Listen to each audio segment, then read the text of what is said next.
Well, it's been a little over a week, I guess, since I made the uh, last video. That was pretty tough for me. Letting people know about it was even tougher. Uh, but I had some really, really wonderful conversations with people that I love and that love me, and uh, it was not a surprise. But it was very nice. Most of the people that read that or watched that, I should say, um, understood why I made it, and that it wasn't for pity or anything like that, because that's the last thing I want. Anyway, since then we had a Teams meeting with representative from St. Luke's out of Kansas City. She actually lived in Hawaii, but she does classes on dialysis. I'm not quite ready for dialysis yet, but you never know. Once you hit stage 4, I mean, it goes pretty quick. So you've got to. I needed the education to realize what was going to happen further down the road, and so did Julianne. So we watched that or participated in that. There were like 3, 4 other couples on there, and they were a lot further along than we were. They were in stage 5. One was in a coma, and his daughter was taking the class. So it's reality hit pretty good, I guess, for lack of a better word.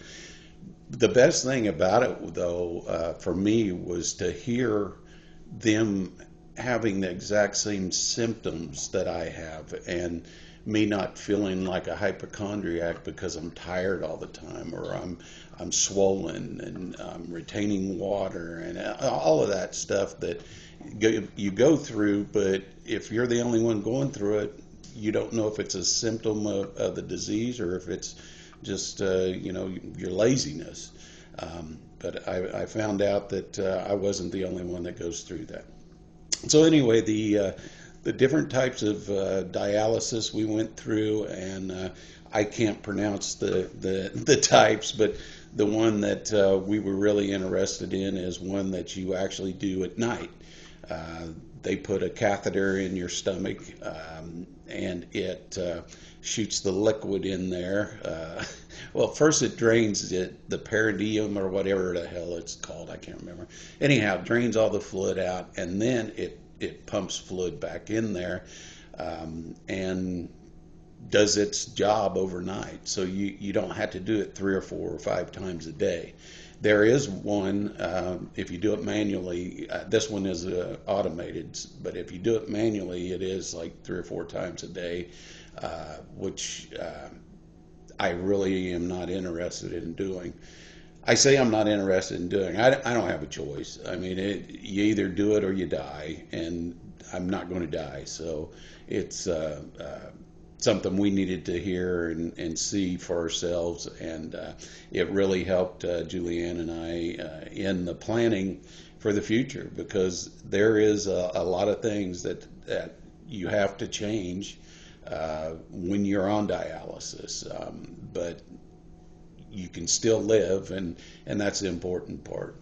Just can't be lifting shit and doing stuff that I like to do, but I'm old, so I'm not going to be lifting shit anyway. So, but anyhow, I wanted to update that. The next thing that we're going to do is try to find a group that we can sit in and listen to other people. I've never been much of a guy for groups or anything like that, even the psychology or whatever.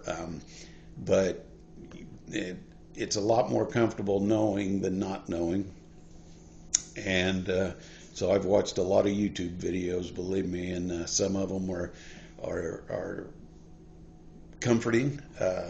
But when you get to this stage, there's not a lot that's real comforting about going on dialysis. We're not talking about transplant yet. There was a talk with the nephrologist, my kidney doctor, about eligibility for transplant. We haven't gone that far yet, but it'll also go through St. Luke out of Kansas City. They do the transplants. But you gotta be eligible for one, and I don't even know if I'm eligible for one. I hope I am. I don't know why I wouldn't be, but that's the way it goes. One thing I did find out, and it was weird, was people have more than one transplant, especially young people. If they have a transplant when they're young, probably 10, 15, 20 years down the road, they're going to have another one. So hopefully I'll outlive my transplant, or not outlive my transplant, I should say. Um, anyway, we're doing well. I didn't want to bring everyone down and be a bummer last time. That's not what I intended to do. I had a lot on my mind, a lot that I had to sort through, and it helped me do that.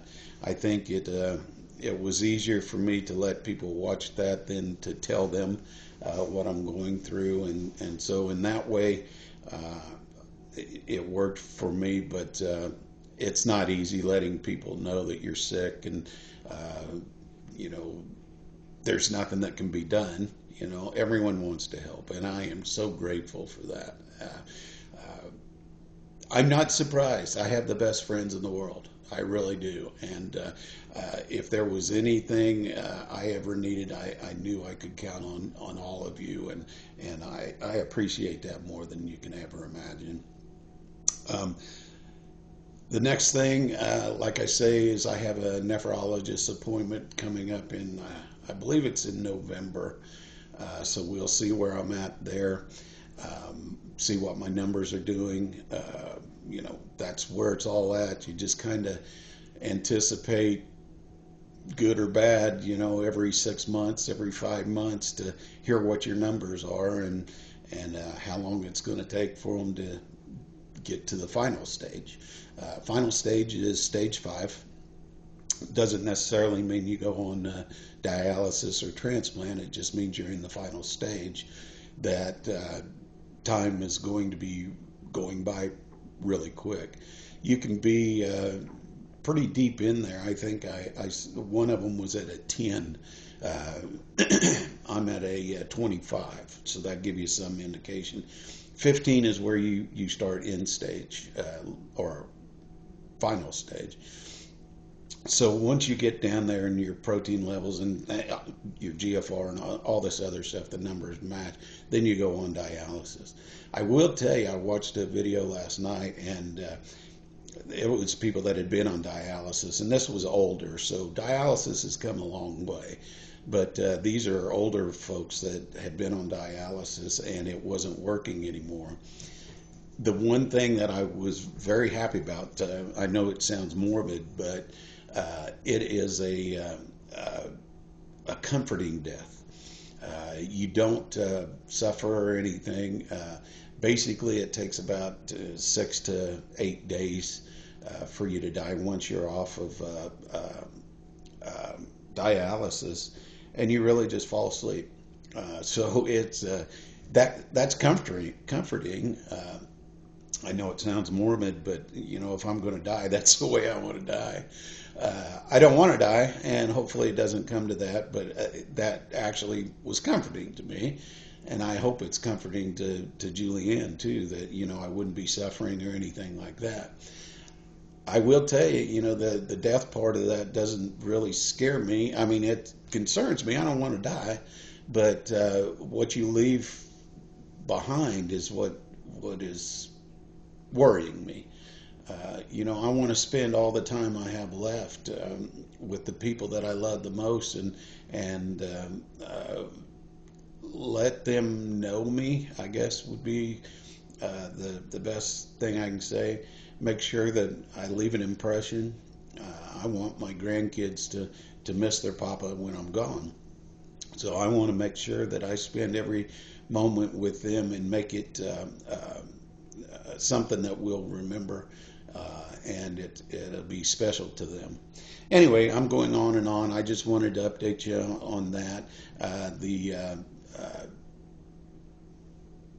The thing from now until November is you just keep on keeping on. I'm still pretty tired and those kind of things, but I'm able to get out when it cools off a little bit and do one or two things a night. Uh, but sleeping during the day and at night is, night is like my day. So it's kind of awkward, but it's just what you have to go through. Anyway, I hope you all are doing well, and I sure appreciate you watching this if you are watching it, and thank you for the support that you've given me so far. I'll try to keep you updated, and maybe I'll try to find something fun to laugh about next time, because this shit is killing me. I don't much care to make these sad sap type videos, but the truth in this matter is not something that is happy. And Julianne and I, we get a kick out of these videos because these people are smiling and talking like dialysis is fun and you're going to enjoy it. And, and I'm like, who the hell are these people? These are people that aren't on dialysis that, I guess they don't want to bum people out. But I'd rather know the truth than someone to pump sunshine up my ass. And so anyway, I'm going to try to have a better attitude, try to stay positive, and try to make some positive videos that are fun. But it's a lot harder when you can't get out in the garage when it's 150 degrees outside. So bear with me, and I'll get back with you probably in a week or so. Thanks.